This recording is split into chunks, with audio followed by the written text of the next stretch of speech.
Let me start by noting that we have repeatedly said, our ranking member on the Senate Appropriations Committee, Senator Murray, has said that we are more than willing to fund TSA, more than willing to fund the Coast Guard, more than willing to fund FEMA, and that it is the administration that is holding those agencies hostage in order to extract additional funding for ICE and CBP. That is our quite clearly stated position, and I just wanted to recognize that now.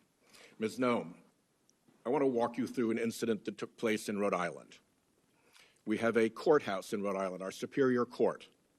The court had an agreement with your organization not to conduct operations in that courthouse.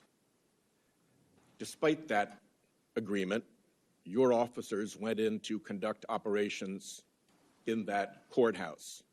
They went in plain clothes and masked, so maybe they were aware of the agreement, maybe they weren't. Either way, it was unprofessional not to honor the agreement with the court. There is also a court rule against photographing people in the courthouse. They were photographing people in the courthouse. They either didn't know or didn't care about that court rule. Either way, it was unprofessional. They were pursuing an intern and taking photos of this young intern who was not the person supposedly sought. The intern was in high school. The person sought was in his 30s. It shouldn't be too hard to tell the difference. They couldn't. It was unprofessional. A state judge escorted the intern out to his car to take him back to high school. The agents didn't recognize the judge. They operate against the agreement in a courtroom and don't bother to know who the judges are. Again, unprofessional. They followed the judge out to his parked car, which was parked in a spot reserved for judges. Whether or not they already knew he was a judge, it does not take much in terms of powers of deduction to understand that the person getting into a car in a parking spot reserved for judges is probably a judge. Again, unprofessional. Then they threatened to smash his windows and drag him from the car. A judge with a high school intern in the car who's not the guy they're looking for. That kind of escalation seems unprofessional and irresponsible. Then they held the kid for half an hour in another vehicle while they figured out that, in fact, the high school kid was not the 30-plus-year-old person that they were supposedly looking for. Nobody was hurt, but there was nothing professional about that entire exchange. And I would ask you to send a signal down to your folks to stop that kind of dangerous and unprofessional nonsense, particularly in our courthouses. Let me ask you, why don't you deconflict with local enforcement when you operate? Our officers do. We welcome cooperation from local law enforcement and want them at the state level, at the local level, to cooperate with us so that we can continue to conduct our federal operations with the safety of the cooperation that comes from those types of agreements. Deconflicting and cooperating are two different things. They can overlap, but they are two different things. You deconflict when you plan an operation in another law enforcement agency's jurisdiction, like here, the court sheriffs, and let them know what you're going to do. This all could have been headed off if you'd spoken to if your people had spoken to the sheriffs first and said, we're concerned about this guy. Oh no, he's an intern, he's in high school. None of this was necessary if they had bothered to deconflict. So please, send the message down to your people that there's a reason that deconflicting is standard law enforcement practice for, among other things, officer safety. Will you do that? Yes, sir, but I will tell you that our law enforcement are being doxxed at unprecedented levels.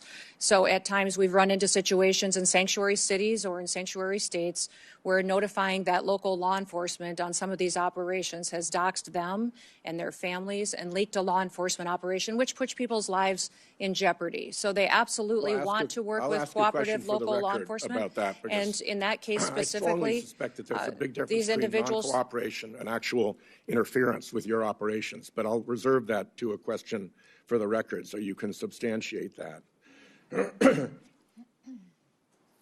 Could you explain this? Sir, I'm looking at a picture of an interior, looks like a bedroom. Of an airplane? Mm-hmm. Yes, sir. You're not familiar with that? These photos are not accurate. If you're referring to the airplanes that the Department of Homeland Security has purchased and are purchasing, we're using them for long-range command and control aircraft that is dictated in statute by Congress for the Department of Homeland Security to have a plane. Luxury jet with a bedroom in it? Yeah, we used a 737. I've been on it once, but it is being used by other administration officials, and it is used for command and control flights for the department. The department has found that in purchasing our aircraft, that we will save the taxpayers hundreds of millions of dollars. Does it have a bedroom in it? In fact, we spent $1.42 billion on ICE deportation flights last year. Does it have a bedroom in it? I believe it's being refurbished and not having a bedroom in it. So it is being refurbished. What kind of deportee justifies being flown out of the country in a luxury jet with a bedroom and accommodations like this? There are aircraft being purchased that will be utilized for executive air travel and for deportations. Well, if you remember, in the past, we have used jets of this size and this configuration for deportations in the past. If you remember, by this configuration, you mean with a bedroom and luxury accommodations like this you've used for deportations. Is that true? Sir, we have 737s that are being purchased by the department to replace contracts that we have on ICE deportations. That's what they're going to be used for. And in fact, the Coast Guard is the only entity within the Department of Homeland Security that has jets at this point in time. They had two G5s that were 20 to 25 years old that are being replaced so that they can continue to serve our Coast Guard and our military for years to come. About these aircraft. They've been reported as saying, although they don't want to say publicly this, but individuals described as senior administration officials have described these airplane purchases as the world's worst deal and an abuse of federal funds.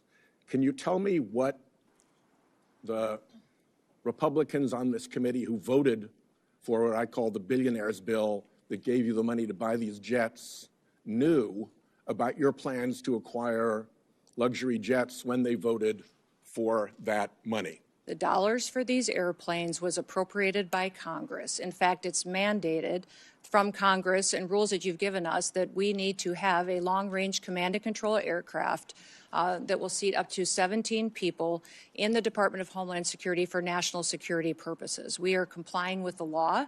Those planes are being refurbished and will be utilized for that, and they'll be utilized by members of the administration and other components. First, they will also cut our costs, sir, by almost 40%. We are saving the taxpayer 40% by purchasing our own aircraft and operating them rather than being susceptible to the contracts that they have today. We have an extra 2 minutes to fill in the filibuster there. I'll give you 30 seconds beyond the 44 seconds you got now.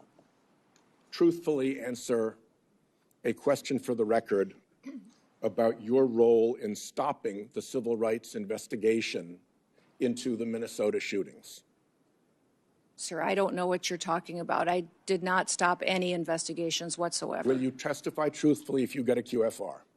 Yes, I testify truthfully. I did not And will stop. you testify in the District of Columbia Federal Court contempt proceeding? Sir, I do not know what you're referencing, and I would hope for some context. The Federal District Court contempt proceeding related to the deportation, contrary to a court order, of individuals to Venezuela. Will you testify in that proceeding? Sir, I think that you're referencing something that I have a gag order to, but I can certainly follow up with you. My time's up. Thank you.